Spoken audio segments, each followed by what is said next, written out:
இளநிலை மருத்துவ படிப்புகளுக்கான நீட் நுழைவுத் தேர்வு நாடு முழுவதும் இன்று நடைபெறுகிறது. தமிழ்நாட்டில் 1.5 லட்சம் மாணாக்கர் உட்பட இந்தியா முழுவதும் சுமார் 23 லட்சம் பேர் தேர்வு எழுதுகின்றனர்.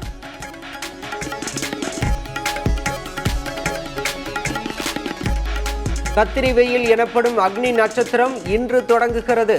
மே 28ஆம் தேதி நீடிக்கும் நிலையில் வழக்கத்தை விட அதிக வெப்பம் நிலவும் என எதிர்பார்ப்பு.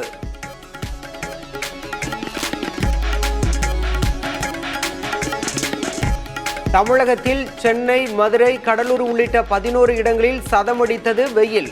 அதிகபட்சமாக வேலூரில் 105.8 டிகிரி ஃபாரன்ஹீட் வெப்பம் பதிவு.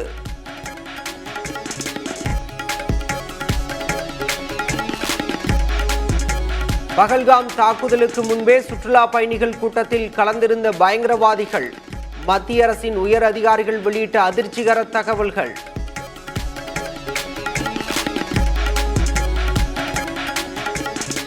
டெல்லியில் பிரதமர் நரேந்திர மோடியுடன் ஜம்மு காஷ்மீர் முதல்வர் உமர் அப்துல்லா சந்திப்பு. பகல்காம் தாக்குதலை தொடர்ந்து மேற்கொள்ளப்பட்டு வரும் நடவடிக்கைகள் பற்றி ஆலோசனை என தகவல்.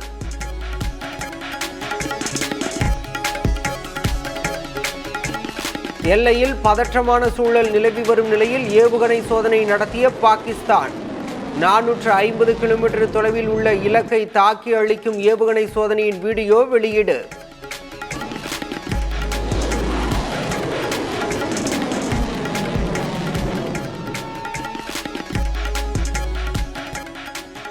பாகிஸ்தான் பொருட்களை நேரடியாகவோ அல்லது மறைமுகமாகவோ இறக்குமதி செய்ய தடை விதித்தது மத்திய அரசு.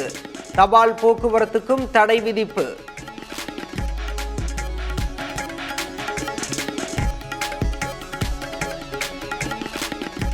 ஓய்வு பெற்ற IAS அதிகாரி சகாயத்துக்கு உரிய பாதுகாப்பு அளிக்கப்படும் என தமிழ்நாடு காவல்துறை உறுதி. போலீஸ் பாதுகாப்பு விலக்கப்பட்டது தொடர்பாக புதிய தலைமுறைக்கு சகாயம் பேட்டியளித்திருந்த நிலையில் விளக்கம்.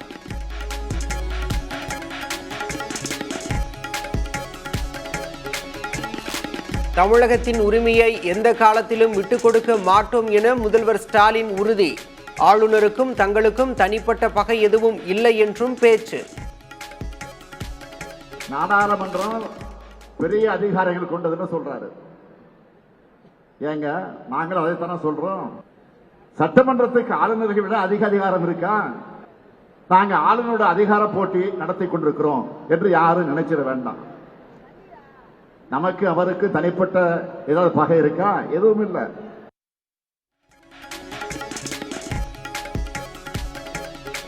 அதிமுக பாஜக கூட்டணியை பார்த்து முதல்வர் ஸ்டாலினுக்கு பயம் வந்துவிட்டதாக EPS விமர்சனம்.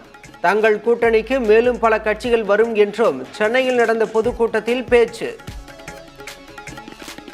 பாரதிய ஜனதா கட்சியோடு திமுக கூட்டணி வைக்கலையா? அப்பெல்லாம் பாரதிய ஜனதா கட்சி நல்ல கட்சி. இன்றைய தினம் அனைத்து இந்திய அண்ணா திராவிட முன்னேற்ற கழகம் பாரதிய ஜனதாவோடு கூட்டணி அமைச்சா சரியில்லை என்று சொல்வது எந்த விதத்தில் சரி?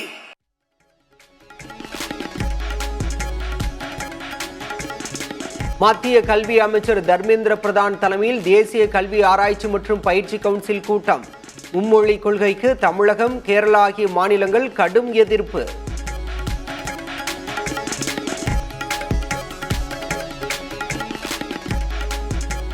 சென்னை காட்டாங்குளத்தூரில் நடைபெறும் சைவ சித்தாந்த மாநாடு வெற்றி பெற பிரதமர் நரேந்திர மோடி வாழ்த்து.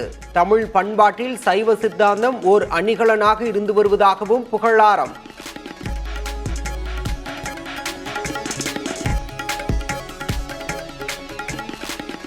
சைவ சித்தாந்தம் மனித நேயத்துக்கும் சேவைக்கும் அடையாளம் என பாஜக தலைவர் JP நட்டா பேச்சு. உலகத்திற்கு சைவ சித்தாந்தம் அடையாளமாக இருப்பதாக 6வது அனைத்துலக சைவ சித்தாந்த மாநாட்டில் பெருமிதம்.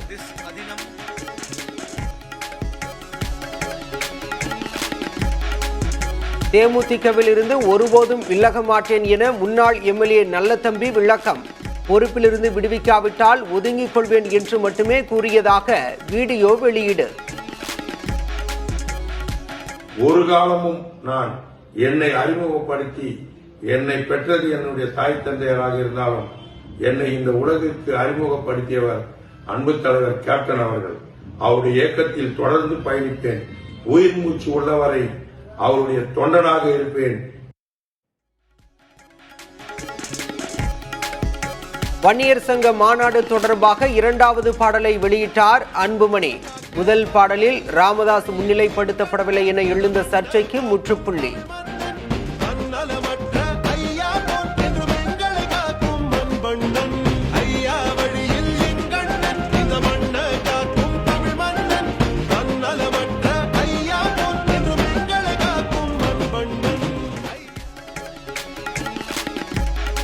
உலக புகழ் பெற்ற மதுரை சித்திரை திருவிழா கோலாகலம்.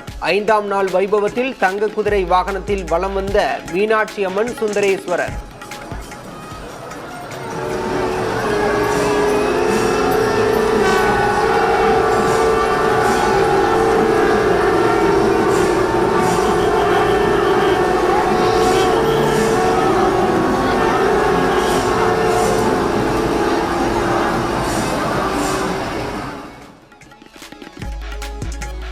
ஸ்ரீபெரும்புதூர் ஆதிகேசவ பெருமாள் கோயிலில் ராமானுஜரின் 1008வது அவதார உற்சவம் கோலாகலம். நிறைவு நாளில் நடைபெற்ற கந்தப்பொடி வசந்தம் வைபவத்தின் போது மஞ்சள் வண்ணத்தில் காட்சியளித்த கோயில் வளாகம்.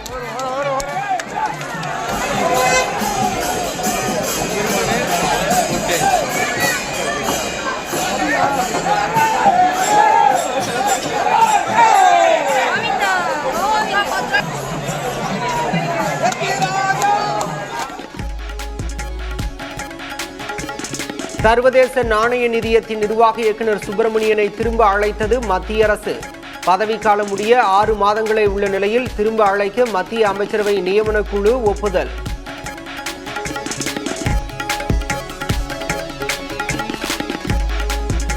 ஆஸ்திரேலிய பிரதமராக மீண்டும் தேர்வானார் அந்தோனி அல்பானிஸ். 2 நாடுகளின் நட்புறவை முன்னெடுத்துச் செல்ல இணைந்து பணியாற்றுவோம் என பிரதமர் மோடி வாழ்த்து.